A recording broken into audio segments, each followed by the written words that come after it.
اوس الله رب العزت د جهاد طرف ته ترغیب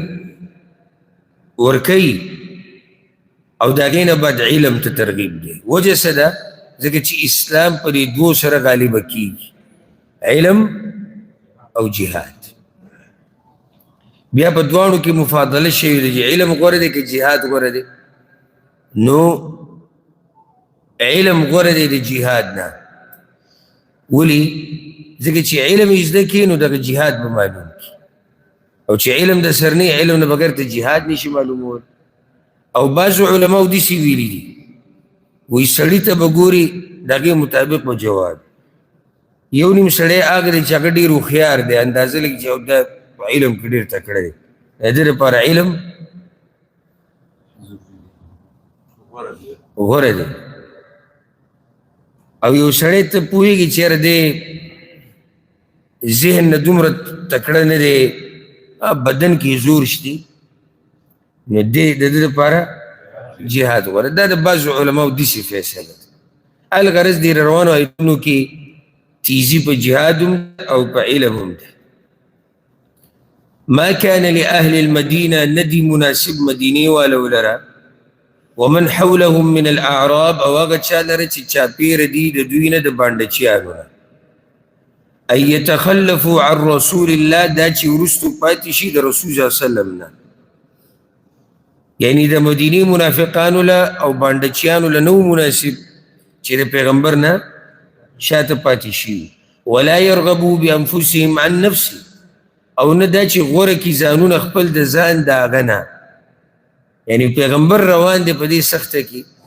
او په دې شګو کې او په دې ګرمۍ کې، ولې دوی د هغه نه غوره دي چې دوی پاتې شوي دي،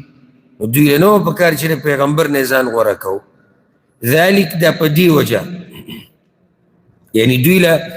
په دې وجه جهاد له تله په کار دي. ذلك بأنهم لا يصيبهم ظمأ، دا په دې وجه چې نه رسیږي دوی ته څه تنده، ولا نصب او نه ستړیوالی، ولا مخمصة في سبيل الله او نه لوږه په لاره د الله کې، ولا يطؤون موطئا او نه ګرځي دوی په یوه لاره یغیظ الکفار چې غوسه کوي کافرانو لره، ولا ینالون من عدو نیلا او دوی نه رسیږي دشمن ته په هیڅ رسیدو الا کتب لهم به عمل صالح، مگر لیکلی کیږي به دوی لره په هغې سره نیک عمل یا عمل نیک. یعنی دا څه چې دوی کوي د دې به الله دوی له څه ورکوي؟ اجر به لوږه تنده، دا دوی چې ګرځي او د کافران غوسه کوي د دې به هم الله اجر ورکوي. او دغه شان کافر ته چې دوی رسیږي په هره طریقه، که هغه دوی هغه قتل کوي په جهاد کې یا یې قیدیان کوي، په دې به الله اجر ورکوي. ان الله لا يضيع اجر المحسنين، یقینا الله نه ضایع کوي اجر د نیک عمل کوونکو. ولا ينفقون نفقا او نه خرچه کوي دوی څه خرچه، صغیرة ولا کبیره، لږه او نه ډیره. ولا يقطعون وادیا او نه پرې کوي دوی یو میدان.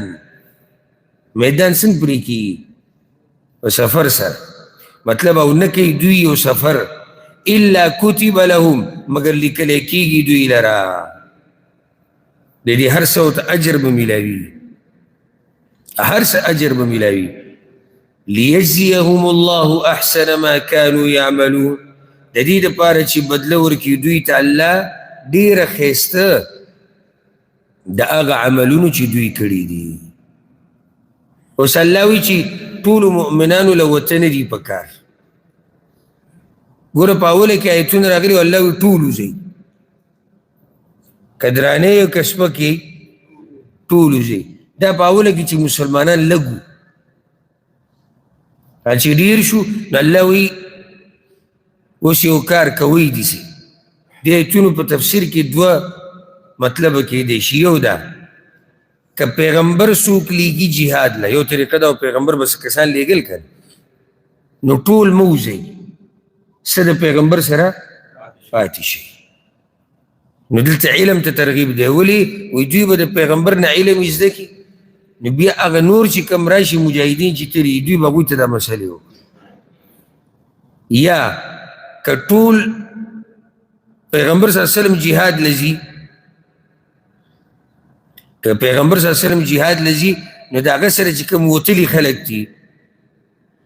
هغه به بیا چې څه زده کړي دي بیان به کړي هغه چاته چې کوم نه دي وتلي او دې نه د اول واضحه ده وما كان المؤمنون لينفروا كافة او نه د مناسب مؤمنانو را چې اوزي ټول چا داسې ویلي چې اوزي ټول جهاد له دا خبره خو واضح ده چا داسې ویلي چې اوزي ټول علم له یعنی سوله پکار ده چې جهاد وکړي او دې نه د اول واضحه ده فلولا نفر من كل فرقة منهم بس ولي نوزي د هرې ډلې د دوی نه څه کسان طائفة سکسان ليتفقهوا في الدين د دې دپاره چې پوهه حاصله کړي په دین کې ولينذروا قومهم او چې یره ورکړي قوم خپل ته اذا رجعوا الیهم کله چې راواپس شي دوی هغوی ته دا اوس دوی هغوی ته په دې ضمیرونو کې به ته مطلب جوړی یعنی دا داسې هم کیدی شي چې کم خلک جهاد ته تللی دي هغوی راواپس شي نو دا کم چې پاتې شوي د پیغمبر سره دوی به هغوی ته دین وښیي او یا دا چې کله نبي صلی الله علیه وسلم جهاد ته وتلی نو څه کسان به د هغه سره اوځي د دین د زده کولو دپاره د علم دپاره نو چې بیا هغوی واپس راشي یره به ورکړي هغه چا ته کوم چې نه دي تلي پته تاسو پوه شوئ که نه لعلهم یحذرون دې دپاره چې هغوی ځان بچ کړي ځان بچ کړي د ګناهونو نه د الله د نافرمانۍ د علم دا برکت دی یا ایها الذین آمنوا ای ایمان والو قاتلوا الذین یلونکم من الکفار جنگ کوئ د هغه کسانو سره چې نږدې دي تاسو ته د کافرانو او صلی الله طریقه ښیي مؤمنانو ته د جنگ چې شروع د کوم ځای نه وکئ د نږدې کسان نه وکئ داسې هوښیارتوب نه دی چې ته حمله کوې په لرې کافر باندې او زه صحیح شو تا هغه علاقه قبضه کړه ودینیوه دا به ساتي څنګه په دې منځ کې چې دومره کافران دي او اهم دا دي د کوم چې خواوشا کې دي دوی په تا حمله کوي دوی نه یره ده نو په دې ترتیب سره به ځي الله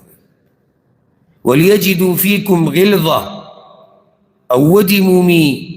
پتاسو کی سختی کافران دی پتاسو کی سختی مومي یعنی دا هغوی سره سختی کوي